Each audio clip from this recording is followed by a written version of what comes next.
بات ابھی جو ہماری چل رہی ہے نا دل، اب میڈیکل پوائنٹ آف ویو سے تو دل کہا جا رہا ہوتا ہے، یا اردو میں ہم عام و فہم الفاظ میں اس کو دل کہتے ہیں، لیکن اصل میں دل ہے کیا؟ عربی میں اس کو کہتے ہیں قلب۔ یہ بھی بات سمجھنے کی ضرورت ہے کہ عربی میں اس کو کہا جاتا ہے قلب، اور قلب کا اگر آپ ڈکشنری میں مطلب دیکھیں گے نا تو یہ ہے، اس کا مطلب آتا ہے کہ وہ شے جو الٹتا پلٹتا رہتا ہے نا، کبھی ادھر کبھی ادھر، اس کے اندر مطلب استحکام نہیں رہتا، ایک بات پر یہ اتنے آسانی سے قائم نہیں ہوتا، قائم کیا جا سکتا ہے۔ اچھا، یہ قلب ہی ہے جو صوفیہ کے نزدیک بڑا مرکز ہے نورانیت کا، اور اگر دیکھا جائے تو یہ دونوں یعنی شر اور خیر دونوں اس کے اندر موجود ہیں۔ جس طرح سے ماچس کی تیلی ہوتی ہے نا، تو جلانے کا مواد اس میں ہوتا ہے، بس چنگاری لگانے کی ضرورت ہوتی ہے، رگڑ لگانے کی ضرورت ہوتی ہے، تو پھر ہوتا ہے کیا، وہ آگ کے شعلوں میں تبدیل ہو جاتا ہے اور بننا شروع ہو جاتا ہے۔ تو یہی دل ہے کہ جس میں خیر بھی ہے شر بھی ہے۔ اب یہ آپ کے اوپر ہے کہ آپ جگاتے ہیں کس چیز کو ہے۔ قرآن کے اندر قلب جو ہے کئی معنوں میں استعمال ہوا، کئی اقسام کے قلب اللہ نے قرآن کے اندر ذکر فرمائے۔ اب دیکھیں حضور صلی اللہ علیہ وسلم کی حدیث ہے نا کہ حضور صلی اللہ علیہ وسلم نے فرمایا کہ دلوں کو بھی زنگ لگ جاتا ہے۔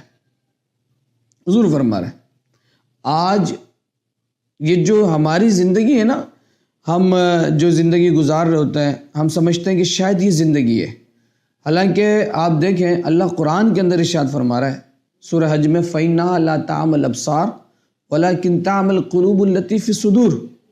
صرف آنکھیں ہی اندھی نہیں ہوتی، بلکہ وہ دل بھی اندھے ہو جاتا ہے جو حق کو قبول کرنے سے اپنے آپ کو، وہ دل جو حق کو قبول نہ کرے وہ بھی اندھے ہو جاتا ہے۔ اور ہم سمجھتے ہیں کہ زندگی جو ہے بظاہر چلنے پھرنے کا نام ہے، کھانے پینے کا نام ہے، حالانکہ اللہ سورہ انعام کے اندر کیا فرما رہا ہے، اومن کان میتا فاحییناہ وجعلنا لہ نورا یمشی بہ فی الناس کمن مثلہ فی الظلمات لیس بخارج منہا، کہ وہ بھی شخص مردہ ہے، اللہ فرما رہا ہے جو ایمان کی دولت سے محروم ہے، پھر ہم نے جس کو ہدایت دی زندہ کیا۔ اب میڈیکل پوائنٹ آف ویو سے کیا ہم کیا سمجھتے ہیں، لیکن قرآن انہیں مردہ کہہ رہا ہے جن کا دل جہالت اور کفر کی طرف ہے، ظلمت کے باعث مر چکے ہیں، لیکن جن کا قلب زندہ ہو چکا ہے نا، جن کا قلب زندہ ہو چکا ہے، قرآن ان کو کیا کہہ رہا ہے، یہ اگرچہ بظاہری طور پر انتقال کر چکے ہیں لیکن یہ زندہ ہیں، جنہوں نے اپنے قلب کو زندہ کر لیا۔ اور روح کو زندہ کرنے سے کیا مراد ہے، قلب ہی کا زندہ کرنا ہوتا ہے، قلب کو بندہ، اور یہ بات یاد رکھیے گا، قلب زندہ کتابوں سے نہیں ہوتا، قلب زندہ پڑھنے سے نہیں ہوتا، قلب زندہ صحبت سے ہوتا ہے۔ اس کے لیے صحبت بڑی ضروری ہے، مرشد کامل کی صحبت یہ بڑی ضروری ہے۔ حضرت مولا کائنات مولا علی مشکل کشا رضی اللہ تعالیٰ فرماتے ہیں کہ انسان کے بدن میں ایک ایسا ٹکڑا ہے جو تمام بدن سے افضل ہے، تمام بدن سے افضل ہے۔ اور آج دیکھیں، آج جدید سائنس بھی یہ بات کہتی ہے کہ دماغ کو بھی جو چیزیں سپلائی کی جا رہی ہوتی ہیں نا، یعنی دماغ ہم سمجھتے ہیں کہ عقل سب سے زیادہ افضل ہے، حالانکہ عقل کو بھی کام کی اور ساری سپلائی دینے والا وہ دل ہی ہوتا ہے۔ اور جدید سائنس کہتی ہے کہ انسان کی باڈی میں سب سے اہمیت حامل کی جو شے ہے وہ قلب ہے، دل ہے، اور دل ہی آگے ساری چیزوں کو سپلائی کر رہا ہوتا ہے، دماغ کو اس طرف موٹیویٹ کر رہا ہوتا ہے کہ اس کو کیا کرنا ہے، کیا آپریشن کرنا ہے، کیا نہیں کرنا ہے۔ تو قلب، مولا کائنات کیا فرما رہا ہے کہ قلب انسان کے بدن میں ایسا ٹکڑا ہے جو تمام بدن سے افضل ہے، جسے قلب کہا جاتا ہے۔ اس میں حکمت اور جہالت دونوں کے مواد، قوتیں موجود ہیں۔ سب سے اچھا وہی شخص ہے کہ جس کا نفس دنیا سے متنفر ہو اور پاک بندوں کے دل اللہ کی طرف نظر کرنے کی جگہ ہے۔ آپ نے فرمایا جو پاک بندوں کے دل ہے نا، وہ اللہ کی طرف نظر کرنے کی جگہ ہے۔ عرش بھی قرار دیا گیا اس کو، حضور صلی اللہ علیہ وسلم کی حدیث ہے نا جو میں آپ کے سامنے فرما رہے تھے کہ حضور نے فرمایا دلوں کو زنگ لگ جاتا ہے، جیسے لوہے کو زنگ لگ جاتا ہے۔ عرض کہ یا رسول اللہ وہ کون سی چیز ہے جس سے دلوں کی صفائی ہوتی ہے؟ کون سی ایسی چیز ہے جس سے دل صاف کیا جائے؟ تو حضور صلی اللہ علیہ وسلم نے کیا فرمایا موت کو زیادہ یاد رکھنا اور ذکر کرنا، موت کی کثرت، موت کو ہمیشہ اپنے نظر میں رکھنا، گردان نہیں پڑنا بلکہ یہ یقین رکھنا کہ مجھے مرنا ہے اور حساب و کتاب کا دن آنا ہے، جواب دہ ہونا ہے۔ اپنا محاسبہ کریں، دوسروں کا محاسبہ نہیں کریں، مہربانی فرما کے۔ ہمارے سب سے بڑا مسئلہ یہ ہو گیا کہ ہم اپنا محاسبہ کرنے کے بجائے نا دوسروں کے محاسبے میں لگ گئے، جس کی وجہ سے خرابیاں پیدا ہو گئیں۔ ساری خرابیاں پیدا ہی اسی وجہ سے کہ ہم اپنا محاسبہ کرنے، ہم اپنے آپ کو ڈے آف ججمنٹ کے لیے تیار کرنے کے بجائے ہم نے دوسروں کے اوپر دوسروں کا محاسبہ کرنا شروع کر دیا، دوسروں پہ فتوے لگانے شروع کر دی۔ تو فرمایا دلوں کی صفائی دو باتوں سے ہوتی ہے، ایک موت کو زیادہ یاد رکھنا اور یعنی محاسبہ کرنا، اور اللہ کا ذکر کرنا۔ تو میرے بھائی ہمیں ضرورت اسی بات کی، جو بھی جیسے ہماری ابھی بات چل رہی ہے اور دل ہی پہ بات چل رہی ہے، تو دل کو زندہ کرنا نہیں بڑا ضرور۔ اچھا یہ میں نے دیکھا ہے کہ یہ جو ہے نا آپ صحبت سے ہی ہوتا ہے۔ آپ دیکھیں نا صحابہ حضور صلی اللہ علیہ وسلم کی بارگاہ میں آتے تھے نا اور کہتے تھے یا رسول اللہ آپ کے پاس ہم بیٹھے ہوتے ہیں تو بس آپ ہی آپ ہوتے ہیں، آپ ہی آپ ہوتے ہیں، لیکن جب آپ سے ہم جدا ہوتے ہیں، اپنے گھروں کی طرف چلے جاتے ہیں تو پھر دنیا کی طرف دل مائل ہو جاتا ہے، اور پھر ایسا محسوس ہوتا ہے کہ وہ جو نورانیت، روحانیت جو ہم آپ سے لے کے جا رہے ہوتے ہیں وہ کم ہونا شروع ہوتا ہے۔ تو فرمایا یہ قلب کا حال ہے، جس کی صحبت میں بندہ زیادہ رہتا ہے اسی جیسا ہوتا ہے۔ حضور نے فرمایا نا کہ تم جس سے محبت کرتے ہو تو اس کا ذکر زیادہ کرتے ہو۔ آج کے پرفتن زمانے میں آپ کو صحیح بات بتا رہا ہوں، ہمیں صحبت کی بڑی ضرورت ہے، اور صحبت کامل کی ضرورت ہے، شیخ کامل کی صحبت، اور شیخ کامل کی صحبت ہی آپ کے دل کو پاکیزہ کرتی ہے، عرفانیت عطا کرتی ہے، پہچان عطا کرتی ہے۔ شیخ کامل کی محبت، شیخ کامل کی صحبت، اور وہی آپ کو علم نافع عطا کرتی ہے۔ آپ دیکھیں قرآن کے اندر کئی اقسام کے دل اللہ نے اس کو ذکر کیا۔ قلب سلیم اللہ تبارک و تعالیٰ نے قرآن میں ذکر کیا، فرمایا یوم لا ينفع مال ولا بنون الا من اتى اللہ بقلب سلیم، من اتى اللہ بقلب سلیم۔ اب یہ کون سا دل ہے؟ یہ وہ خالص دل ہے جو کفر، نفاق اور گندگی سے پاک ہوتا ہے۔ سورۃ الشعراء کے اندر اللہ نے ذکر کیا۔ اسی طرح سے قلب منیب اللہ نے ذکر کیا، من خشی الرحمن بالغیب وجاء بقلب منیب۔ یہ وہ دل ہے جو اللہ سے توبہ کرنے اور اس کی اطاعت میں لگا رہتا ہے۔ دیکھیں گناہ یہ انسان کی فطرت ہے، انسان جو ہے وہ معصوم نہیں ہے، انبیاء کی ذات معصوم تھی، یہ ہمارا عقیدہ ہے، لیکن وہ انسان جو گناہ کے بعد توبے میں لگا رہتا ہے نا، اللہ کو سب سے زیادہ پسندیدہ ہی وہ بندہ ہے۔ تو قلب منیب یہ کون سا قلب ہے؟ یہ وہ ہے جو اللہ سے توبہ کرتا ہے اور اس کی اطاعت میں لگ جاتا ہے، توبہ کرنے کے بعد اس کی اطاعت میں۔ قلب مخبت بھی اللہ نے ذکر فرمایا قرآن کے اندر، وَلِيَعْلَمَ الَّذِينَ أُوتُوا الْعِلْمَ أَنَّهُ الْحَقَّ مِنْ رَبِّكَ فَيُؤْمِنُ بِهِ فَتُخْبِتَ لَهُ قُلُوبُهُمْ۔ سورہ حج کے اندر اللہ نے ارشاد فرمایا یہ کون سا قلب ہے؟ قلب مخبت۔ فرمایا وہ دل ہے جو جھکا ہوا اور مطمئن اور سکون والا ہوتا ہے، یہ جھکا ہوا ہوتا ہے رب کی بارگاہ میں، رب کے ہر فیصلے پہ راضی ہوتا ہے، یہ وہ قلب ہے۔ قلب وجل بھی اللہ نے ارشاد فرمایا جو نیکی کے بعد بھی ڈرتا رہتا ہے، گھمنڈ نہیں کرتا، میں تو نیکوکار ہو گیا ہوں، میں تو پکا نمازی ہوں، اپنی نیکیوں، ایسی نیکیاں جس کے بعد ریاکاری آ جائے اور اپنی نیکیوں پہ فخر کرنے لگے، میں تو تہجد گزار ہوں، میں تو اتنے روزے رکھتا ہوں، میں تو پیر کے بھی روزے رکھتا، میں تو جمعرات کے بھی روزے رکھتا، میں تو ہر 13، 14، 15 میں تو اتنا ذکر۔ اللہ کو یہ پسند نہیں ہے۔ عبادت تو اپنے لیے اور اپنے رب کے لیے کر رہا ہے۔ اگر عبادت تو اس لیے کر رہا ہے کہ غیر تجھے دیکھیں اور غیر تیری تعریفیں کریں اور غیروں کے نزدیک تو یہ ہو جائے کہ یہ بڑا کوئی حاجی ہے، یہ بڑا کوئی صوفی ہے، یہ بڑا کوئی پاکیزہ آدمی ہے، اس کا مطلب تو نے عبادت اللہ کے لیے نہیں کی، غیروں کے لیے کی۔ تو قلب وجل یہ وہ دل ہے جس کے متعلق اللہ فرماتا ہے کہ نیکی کی بات بھی ڈرتا ہے کہ اللہ پتہ نہیں قبول کرے گا یا نہیں کرے گا، اور ہر وقت اپنے رب سے ڈرا رہتا ہے، ہر وقت ڈرا رہتا ہے۔ انما المؤمنون الذین اذا ذکر اللہ وجلت قلوبہم، اللہ قرآن میں ارشاد فرما رہا ہے۔ اسی طرح سے قلب تقی، بہترین دلوں میں اللہ نے اس کو شمار کیا ہے۔ وہ کون سا دل ہے؟ جو قلب تقی ہے، جو اللہ کے شاعر اسلام کی تعظیم کرتا ہے۔ وَمَن يُعَظِّمْ شَعَائِرَ اللَّهِ فَإِنَّهَا مِن تَقْوَى الْقُلُوبِ، یہ وہ قلب ہے جو بڑے کمال کا قلب ہے، جو شاعر اللہ کی تعظیم، اللہ والوں کی جس چیز سے نسبت، اللہ کی نسبت جس چیز سے ہو جائے، جس شے سے ہو جائے، جن رجال اللہ سے ہو جائے، ان کی تعظیم کرتا ہے وہ۔ اب دیکھیں نا، آپ جتنے بھی شاعر اللہ ہیں، چاہے مقام ابراہیم ہو، چاہے حجر اسود کا مقام ہو، چاہے دیگر ایک وہ جانور جو اللہ تبارک و تعالیٰ کے لیے کے نام سے منسوب ہو گیا، وہ بھی شاعر اللہ ہو جاتا ہے۔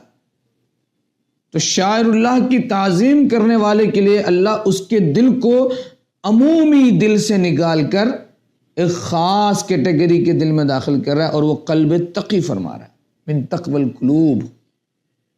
یہ بھی بڑے کمال کا دل۔ اور میں ہمیشہ سے ایک بات کہتا ہوں کہ یہ اللہ کی معرفت مجاہدات ریاضت سے زیادہ محبت اور ادب سے طے ہوتی ہے، یہ بات یاد رکھیے گا۔ اور آج ہمارے لوگوں میں ادب اور محبت ہی نکل گیا ہے، یہی ختم ہو گئی ہے۔ ساری چیزیں کمال کی موجود ہیں، نہیں ہے تو ادب نہیں ہے، محبت نہیں ہے۔ ایک دل اللہ قلب مطمئنہ بھی ارشاد فرما رہا، قلب مطمئنہ بھی ارشاد فرما رہا، جو اللہ کی توحید اور اس کے ذکر سے سکون میں رہتی ہے، قلب مطمئنہ۔ ایک دل قلب مہدی بھی ہے، جو اللہ کے فیصلوں پر راضی رہتا ہے۔ یہ وہ دل ہے جو اللہ کے فیصلوں پر راضی رہتا ہے اور اللہ کے احکامات کو باشخوشی قبول کرتا ہے، اپنی عقل کو نہیں، عقل کو تنقید سے فرصت نہیں، عشق پہ اعمال کی بنیاد رکھ، اپنی عقلوں کے فیصلوں کو نہیں کہ نہیں میرے عقل میں تو یہ بات آ رہی ہے، میں تو اس میں، یہ وہ قلب تھے، قلب حی، یہ وہ قلب ہے جو زندہ ہوتا ہے اور اپنے آپ کو گناہوں سے بچا کے رکھتا ہے۔ اب کچھ قلب ایسے ہیں جو اللہ کے نزدیک برے دل ہے،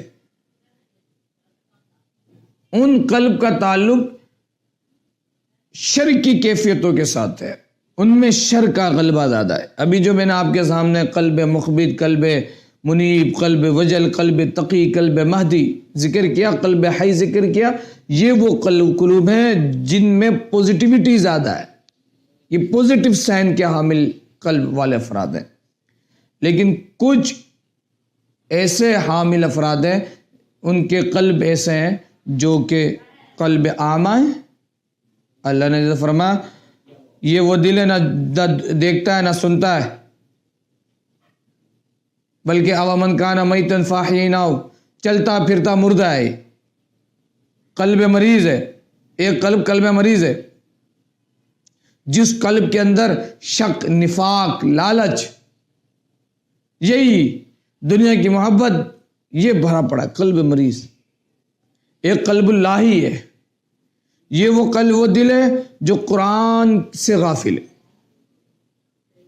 جو قرآن سے غافل ہے، قرآن کے فرمانات سے غافل۔ ایک قلب الاسم ہے جو حق پر پردہ ڈال دیتا ہے اور نہ حق کے ساتھ ہوتا ہے، حق کو چھپاتا ہے۔ ایک قلب متکبر ہے جو ہر وقت تکبر میں رہتا ہے۔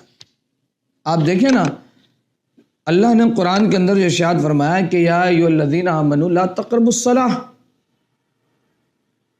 اے ایمان والو نماز کے قریب نہ جاؤ، وانتم سکارا، کیا فرمایا؟ وانتم سکارا، اس حال میں کہ جب تم نشے کی حالت میں ہو۔ اگر ہم پوری آیت کو سمجھیں پڑھیں تو بات سمجھ میں آئے گی، یا ایھا الذین آمنوا لا تقربوا الصلاۃ۔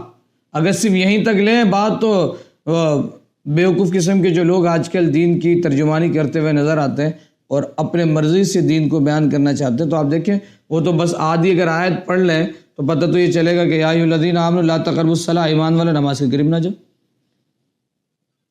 جیسے کچھ لوگ آیت آپ کو سناتے ہوئے کہتے ہیں نا، قل انما انا بشر مثلکم، بس یہاں تک سنا دے محبوب، آپ کہہ دیں میں تمہارے جیسا ہوں، میں غیروں کی بات کر رہا ہوں۔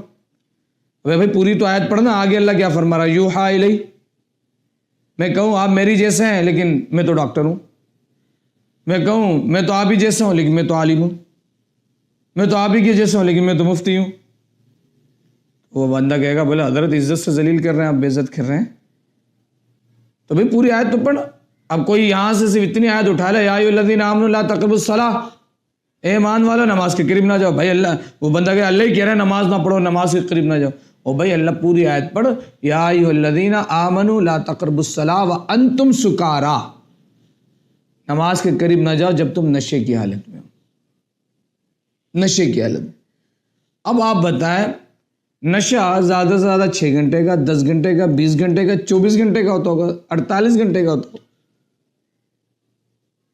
وہ نشہ جو ایک عارضی نشہ ہے اور کچھ گھنٹوں پہ محیط ہوتا ہے، اللہ نے فرمایا کہ جب تم نشے کی حالت میں ہو تو نماز کے قریب نہ جاؤ۔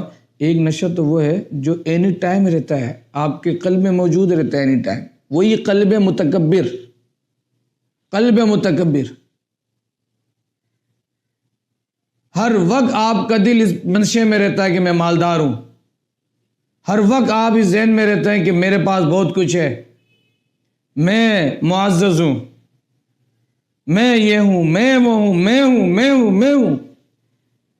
تو جو بندہ اس نشے میں رہے تو وہ اپنے رب کی بارگاہ میں حاضر ہو سکتا ہے؟ سوچنے کی بات ہے۔ میں یہ نہیں کہہ رہا کہ ظاہری نشہ جو ہے وہ بھی ہے، لیکن یہ جو باطنی نشہ ہے، جو آپ کے قلب کا نشہ ہے، چاہے وہ زیادہ دولت کا ہونا، سیٹ کا اچھا ہونا، علم کا ہونا، نیکی کا نشہ ہونا، اس کو بھی پھر غور و فکر کرنا چاہیے۔ یہ ہے قلب متکبر۔ اور آج یہی ہے ہمارے ہاں، یا تو عبادات کا نشہ کہ میں بہت بڑا عابد ہوں، میں بڑی تسبیحاں پھیرتا ہوں، میں بڑا حاجی ہوں، میں بڑا مفتی ہوں، میں بڑا پیر ہوں، میں بڑا مالدار ہوں، میں بڑی وردی والا ہوں، میں بڑی سیٹ والا ہوں۔ تو ایسا قلب اللہ کو پسند نہیں ہے۔ اللہ کو وہی دل پسند ہے جو ہر وقت قلب حی کی کیفیت میں رہتا ہے، جو اس کے سامنے جھکا رہتا ہے اور اس کی اطاعت کرتا ہے، اس کے ہر فیصلے سے راضی ہوتا ہے۔ کیوں؟ کیونکہ مالک الملک تؤتی الملک من تشاء وتنزع الملک ممن تشاء وتعز من تشاء وتذل من تشاء۔ مالک الملک وہی ہے، عزت دینا بھی اسی کے اختیار میں، عزت لینا بھی اسی کے اختیار میں، جسے چاہتا ہے جو دیتا ہے۔ تو اپنے قلب کو زندہ کرنے کی ضرورت ہے، اپنے دل کو زندہ کرنے کی ضرورت ہے۔ اور قلب، پھر میں یہ بات کیٹیگوری کے لیے کہہ رہا ہوں کہ قلب زندہ صحبت شیخ سے ہوتا ہے، مرشد کامل کی صحبت سے، مرشد کی صحبت میں بیٹھنے سے۔ اور الحمدللہ یہ چیزیں ہم نے اپنے شیخ کامل، میرے استاد کامل، میرے مرشد کامل، جن سے تمام علوم میں نے سیکھا، اگر میں کہوں میرے مرشد صوفی شیخ طارق احمد قادری چشتی ابوالعلائی جہانگیری مداری شاذلی دامت برکاتہ اللہ۔ کیوں؟ کیونکہ یہ وہ علوم ہیں جو آپ کو مرشد کی محبت، مرشد کی صحبت سے میسر آتا ہے۔ اور آج میں سمجھتا ہوں کہ اس پرفتن دور میں ہمیں ضرورت ہی اسی بات کی کہ ہم کسی شیخ کی صحبت میں بیٹھیں، شیخ کی صحبت میں بیٹھیں، پھر خیر کا معاملہ ہو۔